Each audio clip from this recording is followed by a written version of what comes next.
This is the brand new ASUS ProArt P16 for 2025, and it might just be one of the most powerful creator-focused laptops you can buy, with one of the best laptop displays I think I've ever seen. It's a 1600 nits 16-inch 16x10 4K 120Hz tandem OLED display, and it is lovely. It covers 100% of the DCI P3 range, it's HDR True Black 1000 certified, Pantone validated, and has a Delta E reading of less than 1. So you get a professional grade panel you can trust while you're out and about. Winner!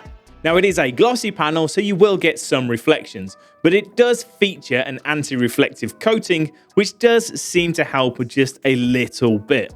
I have used glossy monitors which are much more reflective than this one. It is also a touchscreen, if that's your thing.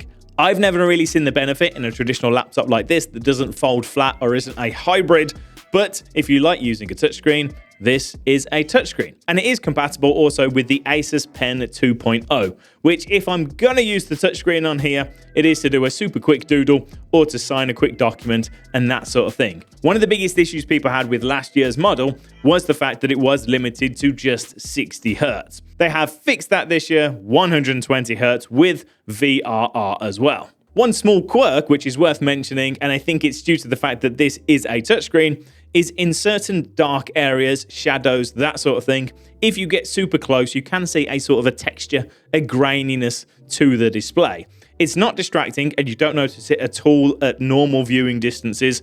I don't anyway, but you know, can't really see much at the best of times. But I just figured it was worth mentioning. Overall though, it is a really stunning display and it's easily the best I've ever seen in a laptop device. And it really does help to make this P16 stand out amongst the crowd.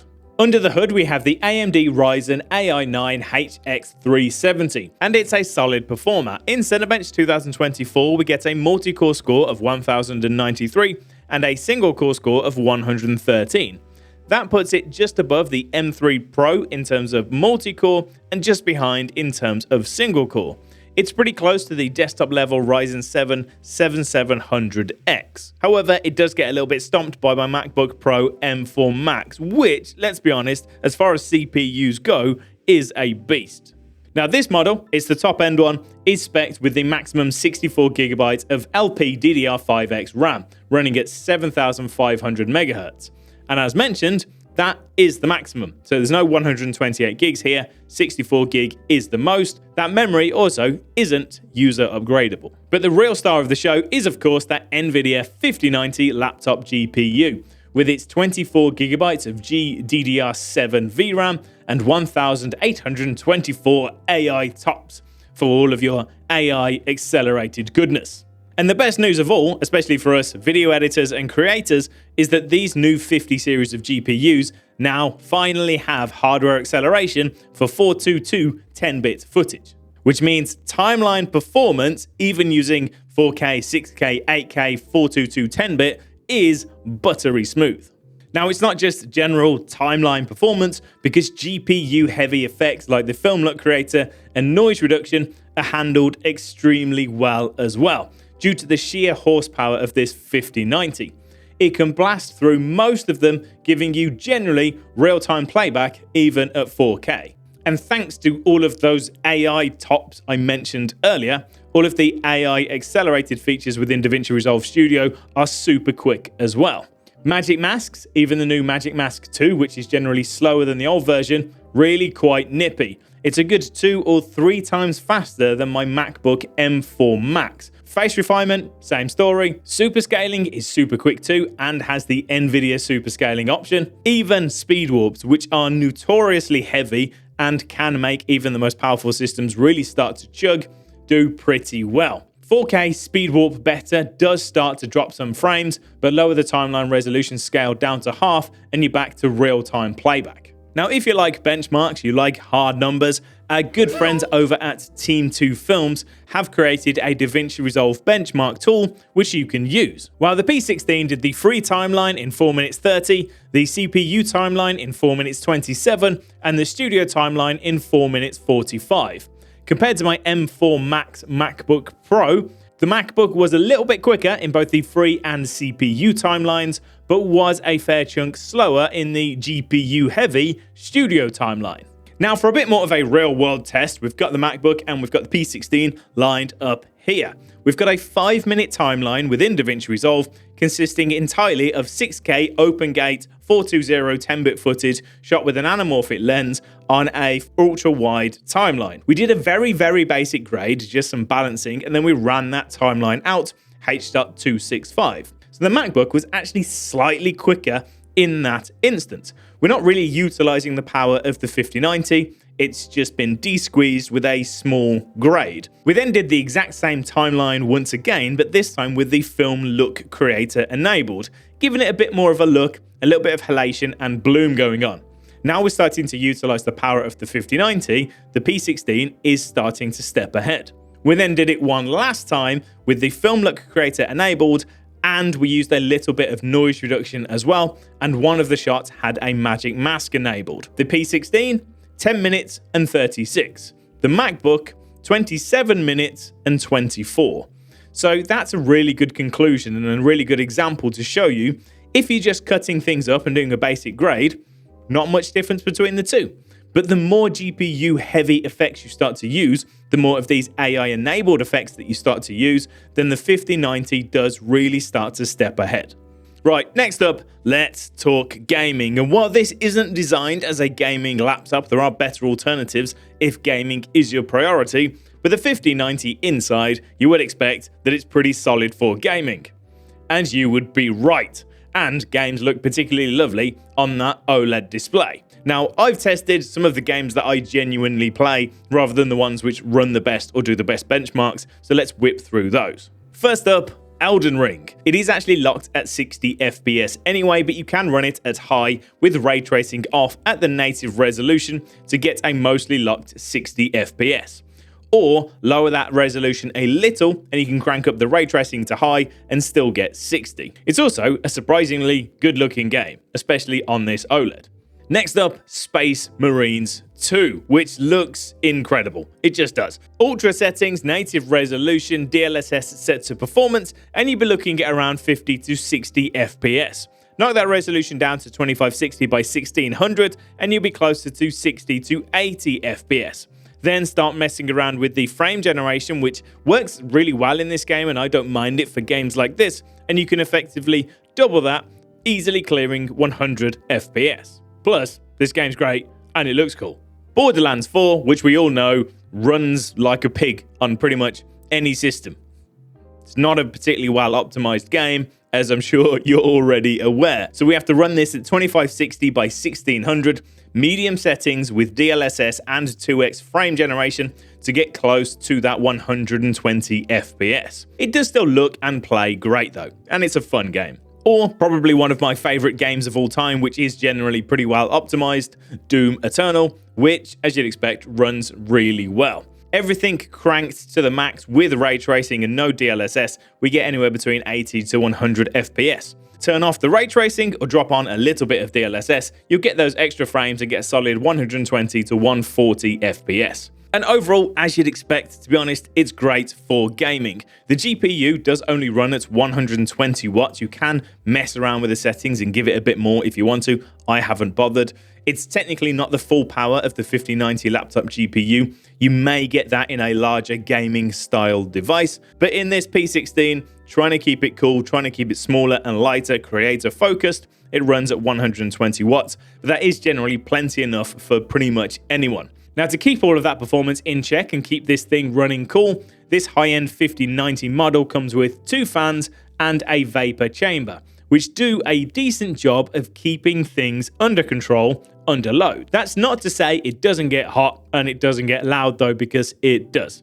The fans kick in under heavy load and you will hear it. It's not distracting, it's not loud, it doesn't sound like it's taking off like some of the older gaming laptops you might be used to, but you certainly can hear those fans. The bottom will get warm during a decently long export or when doing a bit of gaming, especially in performance mode. The heat is mostly concentrated at the top area of the bottom of the laptop, so it can get a bit warm, especially around the old crotch. I wouldn't be playing Cyberpunk with this thing on my lap for any extended length of time. However, the keyboard and the trackpad generally remain cool even under heavy load. It's only this top little bar at the very top of the front that will also get warm. Now, I also just need to let you know that Asus have teamed up with these guys over here, GoPro, to bring creators an exclusive offer. Pick up one of the eligible ProArt laptops, like this P16, and you'll get a GoPro Premium Plus subscription thrown in for free. Now, they did send me this Max 2 8K 360-degree camera to have a little play with, and as it's my first 360-degree camera, I've been having loads of fun with it.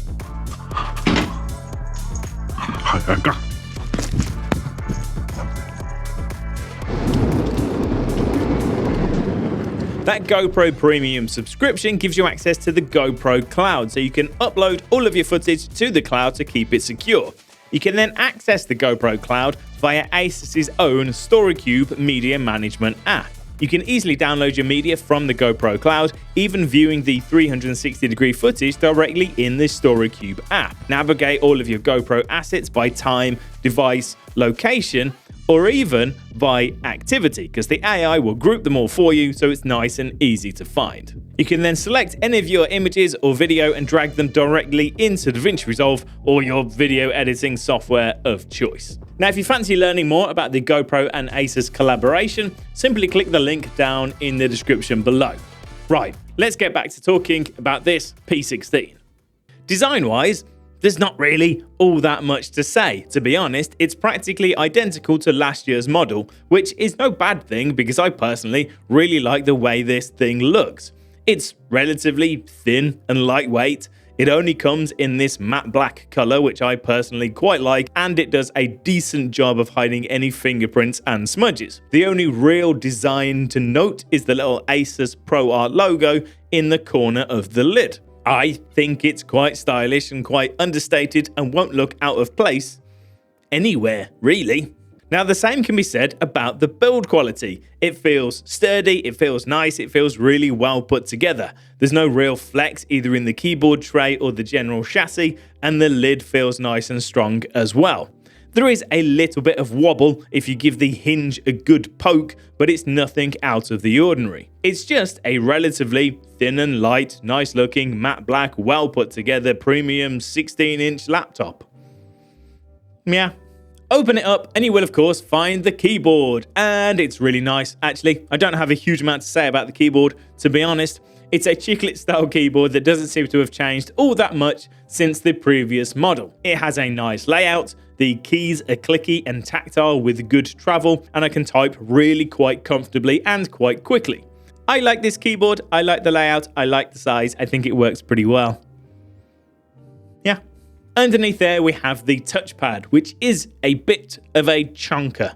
It's massive. It has all of your usual Windows gestures, 2-finger swipes and all that jazz. It's not haptic though, which feels like a bit of a shame. Now, also on that touchpad is the Asus dial pad, which is a nice addition. I don't find myself using it all that much, but it is a nice thing to have. Give the top corner a little swipe to enable the dial pad, and then you can use it in a jiffy to change the brightness or the volume on the desktop without having to resort to the function keys, or within Photoshop or DaVinci Resolve, for example, you can use it to do a bunch of different things like whipping around your timeline. Now, in terms of ports, on the left we have the Asus proprietary power port, a HDMI 2.1 port, one USB 4.0 Type-C port, one USB 3.2 Gen 2 Type-A port, and last but not least, your combo audio and microphone jack. That USB 4.0 Type-C port is capable of up to 40 gigabits of transfer speeds, which makes it super useful when using like an external NVMe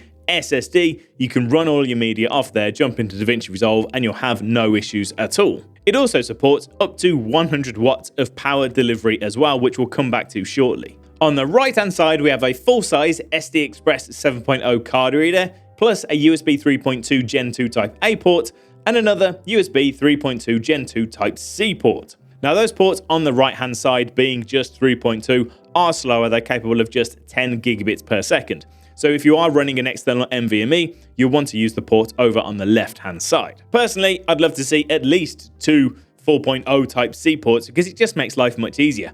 You can plug one in for power or a dock or whatever, and then grab your NVMe and know that you are still getting those 40 gigabit speeds if you had a second 4.0 Type-C port to use. With just one, you do feel yourself swapping around just to make sure you're getting the most out of your equipment. So 2 would be better, but 1 we can make do with. Speakers, it has some. It does. They're either side of the keyboard, they are upwards facing. We have 6 speakers in total, 2 tweeters and 4 woofers. And they sound pretty good.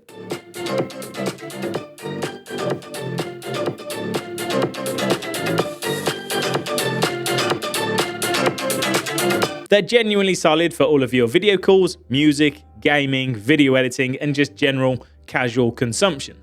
Obviously, if you're doing some more sound critical work, you'll probably want to plug in some speakers or some headphones, or you can connect some headphones via the onboard Bluetooth 5.4. We also have Wi-Fi 7, which is good to see. Obviously, you'll need to be set up for Wi-Fi 7 to make use of them, but it's nice that it's here and it does help to future-proof the laptop. I'm personally not set up for Wi-Fi 7, however, the Wi-Fi card in my usage has been rapid. I tested it at home and it gets pretty close to saturating my 1 gigabit line. Storage-wise, the P16 can be spec'd with up to 2 2TB NVMe SSDs, which is exactly what this version has right here. They're fast too, the C drive especially, giving me reads of nearly 7,000 megabytes per second and writes of 6,300. Which is actually faster than advertised. The D drive, the second drive, does come in a little bit slower, but still plenty quick enough. Interestingly, they're actually the same drive, it's just that the second PCIe lane is slightly slower. Next up, battery life. It is the Windows laptop Achilles heel. Running that 5090 hard with video editing or gaming, you can expect a couple of hours tops. A little bit more if you are video editing, as that's generally not quite as intensive as gaming. But if you do need to push it, you do need to be working hard on this thing while you're away, then you will need to take the 240 watt power brick with you. As an alternative, you've also got that Type-C port, which can do up to 100 watts of power delivery as well. I'm a big fan of Windows laptops, but I think of them as a desk-to-desk solution and then more of a notebook in between. It's actually due to one of my favorite features within the My Asus app, and it's the ability to completely shut off that 5090. Transforming this thing into much more of a 16-inch notebook with a solid 6 to 8 hours of battery life doing your normal day-to-day tasks with still one of the best displays on a laptop I've ever seen. When I'm at home, I can plug into my wife's little desk setup if I need to do a little bit of admin, powering it with just a 100 watt USB-C charger. I can then jump over to my sim rig, plug it in there for some iRacing, I get plenty of frames, no issue, and yes, sim racing is a new obsession of mine. Just look at it, it's cool. I can then chuck it in my bag with the charger, bring it into my office to use as my main daily driver workhorse. And then if I'm out and about and I just want to browse the web or do, again, a little bit more admin, it's great for that too. So yeah, it's not going to last all day under super heavy GPU load, gaming or video editing, but with some smart GPU and power management, it's surprisingly versatile and way more usable day to day than you might expect for a laptop with this much performance. Now let's talk about price, because all of this goodness doesn't come cheap. This exact spec model with the 5090 is listed currently for $3,999 US, but in the UK it's going to cost you 4,799 of your fine British pounds. So it's pretty ruddy expensive. Now it is comparable to a similarly spec'd 16-inch M4 MacBook Max.